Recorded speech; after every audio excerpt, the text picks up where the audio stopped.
Hello everyone, how are you all? I hope you all are well and your study is also going well. My name is Chandan, and today we are going to study about South Asian Association for Regional Cooperation, in short, SAARC Nation. Guys, जैसा कि आप इस question में देख सकते हैं, critically examine दिया हुआ है. Critically examine whether SAARC has been relevant in the past and how it possibly can be of greater relevant in the future. तो आप अगर देखें तो ये क्वेश्चन कुछ 2 से 3 पार्ट में टूट रहा है। आपको सबसे पहले अलग-अलग पार्ट में इस चीज़ को समझना है। क्रिटिकली एग्ज़ामिन मतलब आपको positive as well as negative बताना है, जैसा कि मैंने प्रीवियस वीडियो में मेंशन किया था। फिर उसके बाद में पास्ट में उसका रेलेवेंस क्या था? बेशक यहाँ पे प्रेज़ेंट में नहीं पूछा, बट आपको मेंशन करना है। उसके बाद में ये फ्यूचर में कैसे रेलेवेंस हो सकता है। ठीक है गाइज़, एंड मैंने ये क्वेश्चन क्यों लिया? क्योंकि ये प्रीवियस ईयर से मैच करता है और एंड हाल में ही सार्क काफ़ी न्यूज़ में बना हुआ है। तो इस चीज़ से आप इसको देख सकते हैं और आपका इंटरनेशनल रिलेशन का एक काफ़ी बढ़िया पोर्शन कवर हो सकता है। तो आइए गाइस देखते हैं इसका इंट्रोडक्शन क्या होगा। इंट्रोडक्शन में आप इसको ऐसे मेंशन कर सकते हैं, we can never obtain peace to the other countries until we make peace to our neighbor countries. And same thing applies to the SAARC group because it has almost all our strategic neighbor, which ensures cooperation in the field of economy, technology, cultural and social values. Right guys? तो आप इसको इस तरीके से भी start कर सकते हैं, ये भी बढ़िया है। जैसे कि कुछ लोग कोड से स्टार्ट करते हैं, फिर कोड देने वाले का नाम भी मेंशन करते हैं। If you know the name then mention it, but अगर आपको नहीं पता उससे भी कुछ ज़्यादा फ़र्क नहीं पड़ता। जो मेन चीज़ है वो है आपका कोड, राइट। आप इसका मतलब जो इंट्रोडक्शन था आप ऐसे भी स्टार्ट कर सकते थे। इसका ब्रीफ मतलब कि हिस्टोरिकल बैकग्राउंड दे के, लाइक 1985 में स्टार्ट हुआ था, 8 मेंबर हैं, उसके बाद में ये किस चीज़ के लिए काम करता है, तो आप ऐसे भी स्टार्ट कर सकते थे। फिर देखिए आपने मैप ड्रॉ कर दिया, इससे क्या होता है ना कि एग्जामिनर के माइंड पे एक अच्छा इम्पैक्ट पड़ता है। वो थक चुका होता है बार बार एक ही कॉपी चेक करके, तो इससे जो मोनोटोनी होती है वो ब्रेक होती है। तो आप मैप मेंशन कर सकते हैं उसमें। एंड अगर आपको मैप बनाना नहीं आता तो आप नीचे कमेंट सेक्शन में कमेंट कर सकते हैं, मैं आपको ईजिली विद इन 40 सेकेंड में मैप बनाना सिखा दूंगा। तो आइए गाइस नेक्स्ट पार्ट देखते हैं। इसका नेक्स्ट में है, since the formation of SAARC it achieved following things. जो इस क्वेश्चन में था हिस्टोरिकल फैक्ट जो बताना था, तो ये फ्री ट्रेड अग्रीमेंट ऑल दो it is not achieved yet, but हाँ बोल सकते हैं ये कॉन्सेप्ट उसमें था। फिर उसके बाद South Asian preferential trade agreement, फिर सार्क यूनिवर्सिटी, इस चीज़ को भी मेंशन कर सकते हैं आप। Then South Asian regional standard organisation establish to achieve coordination and cooperation. तो आप देख सकते हैं कि अगर आप 4-5 पॉइंट अगर आपको पता है, फिर सार्क डेवलपमेंट फंड, ऑल्दो ये सारी चीज़ें अभी ऑन पेपर ही है, काफ़ी कम चीज़ें हुई हैं, बट ये ऑलरेडी पास्ट के इनिशिएटिव है। तो इसमें पास्ट का पूछा हुआ है ना, पास्ट में क्या रेलिवेंस था, तो आप इस चीज़ के उसको मतलब कि उस पार्ट को वेरीफाई करने के लिए आपको ये मेंशन करना पड़ेगा। फिर उसके बाद में रेलिवेंस, जैसे कि मैंने आपको बताया था प्रेजेंट कॉन्टेक्स्ट में, ऑल्दो इसने पूछा नहीं है बट फिर भी आपको मेंशन करना है। तो आप थोड़ा सा इसका इंट्रोडक्शन दे सकते हैं कि क्यों इतना इम्पोर्टेंट है, क्यों इसको जोर दिया जा रहा है। तो ये 3% है वर्ल्ड का एरियाज कवर करता है ये। 21% पॉपुलेशन, फिर से मेंशन कर देता हूँ, 21% पॉपुलेशन। उसके बाद में 3.8% ऑफ द ग्लोबल इकोनॉमी। तो इस पॉइंट ऑफ व्यू से जो इकोनॉमी है, पॉपुलेशन एंड एरिया, उस पॉइंट ऑफ व्यू से ये इंपॉर्टेंट हो जाता है। फिर जियो स्ट्रेटेजिक सिग्निफिकेंस, अगर आपको one belt one road initiative को काउंटर करना है, देन हमें अपने नेबर से काफ़ी अच्छे रिलेशन बिल्ड करने पड़ेंगे। अगर इसमें हम चूक गए फिर चाइना एडवांटेज ले जाएगा। फिर उसके बाद में neighbourhood first policy and look east policy है, ये भी स्ट्रेंथन होगी अगर हम अपने जो नेबरिंग कंट्रीज़ हैं उनसे अगर पार्टनरशिप अच्छे तालमेल बनाते हैं तो। हालांकि लुक ईस्ट पॉलिसी तो फिर आपका सेकंड साइड में निकल जाता है, बट हाँ इसके लिए भी ये काफ़ी यूज़फुल होगा। फिर उसके बाद में रीजनल स्टेबिलिटी।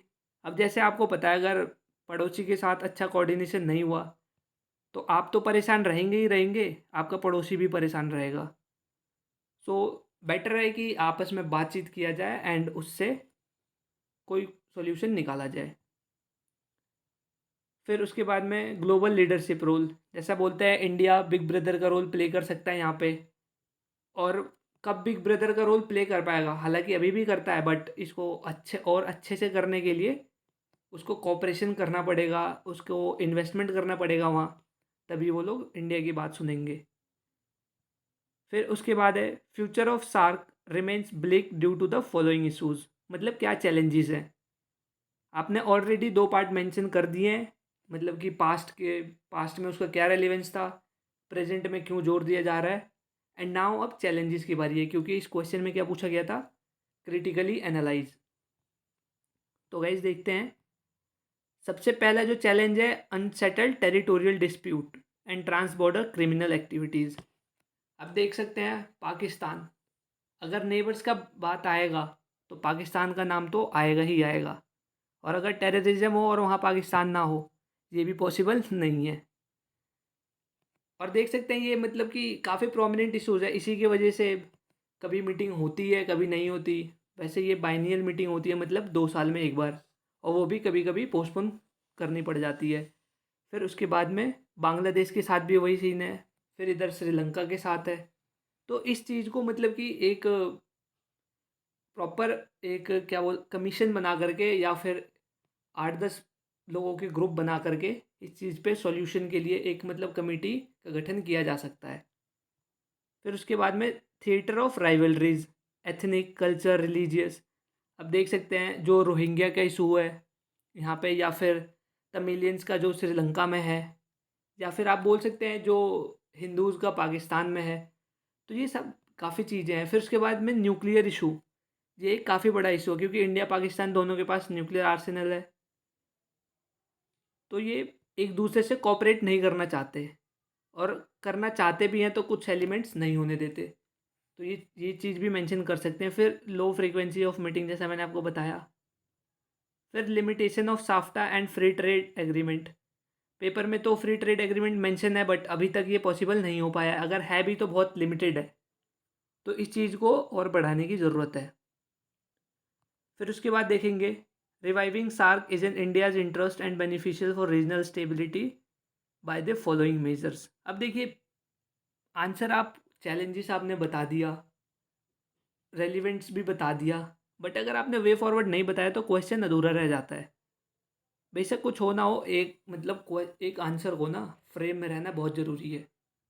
अगर आप कहीं सपोज कीजिए 1-2 पॉइंट अगर आपने कुछ उल्टा भी बता दिया, उल्टा नहीं मतलब थोड़ा बहुत इधर उधर, तो भी अगर आपके पास ये है तो आप काफ़ी अच्छे से बच सकते हैं, अगर स्ट्रक्चर है तो अच्छे मार्क्स आप गेन कर सकते हैं। सो आप देख सकते हैं India should take and lead and work with neighbour to slash the tariff and non tariff barriers. फिर उसके बाद है improving infrastructure and regional connectivity to promote tourism, education and transportation। फिर उसके बाद आता है bilateral issues should be resolved between India and Pakistan, Pakistan and Afghanistan। उसके बाद डेटा शेयरिंग का है for cross border terrorism, drug traffickers के लिए। फिर उसके बाद है प्लेटफॉर्म फॉर सार्क फोर्सेस, इस चीज़ को भी बना सकते हैं हम।